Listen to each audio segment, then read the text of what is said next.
الحمد للہ رب العالمین والصلاة والسلام علی سید الانبیاء والمرسلین وعلی آلہ واصحابہ وازواجہ وذریاتہ واہل بیتہ اجمعین۔ محترم معزز ساتھیوں، پیارے بھائیوں، جیسا کہ میں الحمدللہ ہر سال رمضان کے بابرکت موقع پر الگ الگ عنوان سے آپ حضرات کی خدمت میں کچھ باتیں پیش کرنے کی کوشش کرتا رہتا ہوں، اور آپ لوگ وسعت نظری سے، وسعت قلبی سے آپ میری باتوں کو برداشت فرما لیتے ہیں، تو یہ اللہ کا شکر ہے الحمدللہ۔ مگر اس سال جو ہے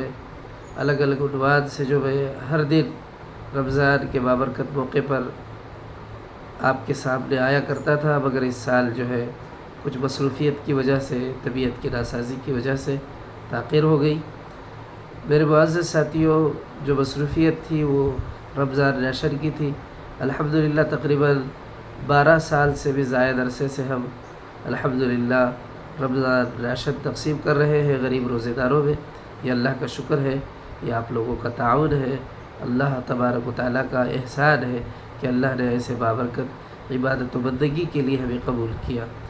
مگر افسوس اس بات کی ہے کہ تقاضے اپلیکیشن 300 سے بھی زائد غریبوں کے آتے ہیں، مگر ہم مکمل ان سب لوگوں کے تقاضے کو پورا نہیں کر پاتے، ان سب کو ریشن نہیں دے پاتے، کیونکہ ہماری طاقت بڑی مشکل سے ان میں سے آدھے لوگوں کو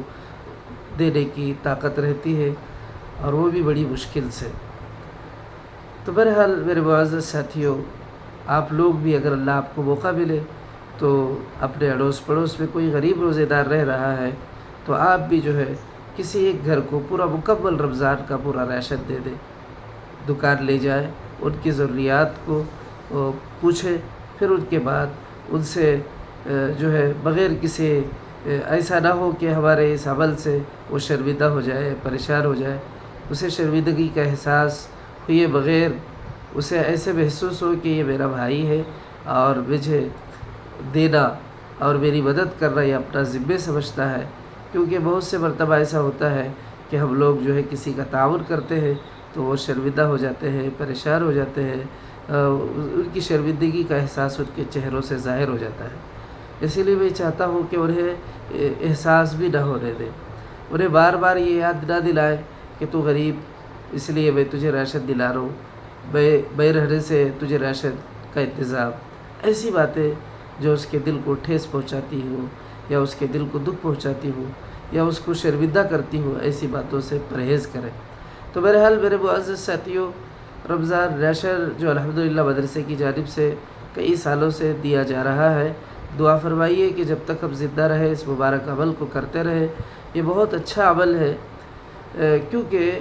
ہم دیکھتے ہیں کہ بہت سارے گھر ایسے ہیں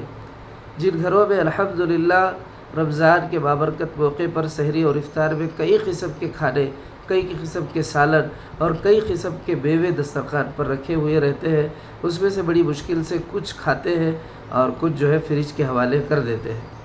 مگر کچھ ایسے غریب مسلمان بھی ہیں جن کے پاس بالکل کھانے کے لیے سحری یا افطار کے موقع پر دال تک کا انتظام نہیں ہوتا، چٹنی تک کا انتظام نہیں ہوتا، پھر بھی وہ لوگ جو ہے اللہ کے خوف سے، اللہ کے ڈر سے جو کچھ ملا گھر میں اسی سے سحری و افطار کر لیتے ہیں اور اسی پر اکتفا کرتے ہیں۔ میرے معزز ساتھیوں، ایک مفتی اعظم سعودی عرب کے، میں نے ایک موقع پر جب وہ مسائل بتا رہے تھے، شاید میں سمجھتا ہوں لیبیا ملک کا ایک شخص سے سوال کر رہا ہے مفتی صاحب سے، مکے کے مفتی اعظم سے۔ اس کا سوال تھا کہ اگر مفتی صاحب ہمیں سحری میں بھی کھانے کو کچھ نہ ملے، افطار میں بھی کھانے کو کچھ نہ ملے، اور ہم صرف پانی پی کر کے سحری اور افطار کریں تو کیا یہ روزہ جائز ہو جائے گا؟ تو سوال ایک غریب روزے دار کا، اس کا سوال مفتی اعظم کو میں نے دیکھا انٹرویو کے درمیان میں، جب اس بھائی نے یہ سوال کیا تو ان کے آنکھوں سے آنسو ٹپک پڑے کہ آج بھی ایسے غریب مسلمان ہیں جن کی سحری اور افطاری پانی سے ہو رہی ہے۔ ایسے بہت سارے ہمارے اڑوس پڑوس میں ہے، ایسے غریب ہیں، ان کو تلاش کریں، آپ انہیں دکان لے جائیں اور ان کے پورے مکمل رمضان کا جتنا ریشن ہو سکتا ہے وہ ریشن دلائیں۔ اگر ایسا نہیں ہو سکتا، ہماری بھی حالت ایسی ہے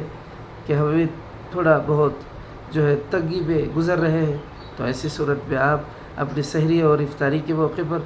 تھوڑا سا سالن میں پانی زیادہ کر لیے، چیزوں میں جو ہے ذرا زیادہ بنا لیے۔ سحری کا موقع ہوا، اپنے بچے کو جو ہے دسترخوان پر بیٹھ کر اس میں سے کچھ نکالا اور پلیٹ میں رکھ دیا۔ پڑوس میں کوئی غریب روزے دار ہے، آپ کو معلوم ہے کہ روزہ رہتے ہیں، تو آپ نے اسے پہنچا دیا، تو ماشاءاللہ یہ کتنی اچھی بات ہوگی، کتنا بھلا ہوگا۔ تو اس طرح سے افطاری کے موقع پر الحمدللہ آج کل تو ہمارے گھروں میں بہترین طریقے کے کھانے بنتے ہیں، مگر غریب روزے داروں کے گھروں کا حال بہت برا رہتا ہے۔ اسی لیے میرے معزز ساتھیوں، انہی مصروفیات کی وجہ سے میں رمضان کے ہر روزے میں الگ الگ عنوان کے ساتھ جو آپ کے سامنے آیا کرتا تھا، میں آ نہیں سکا، تو میں آپ سے یہ درخواست کرتا ہوں، خواہش کرتا ہوں کہ آپ بھی اپنے اڑوس پڑوس میں، اپنے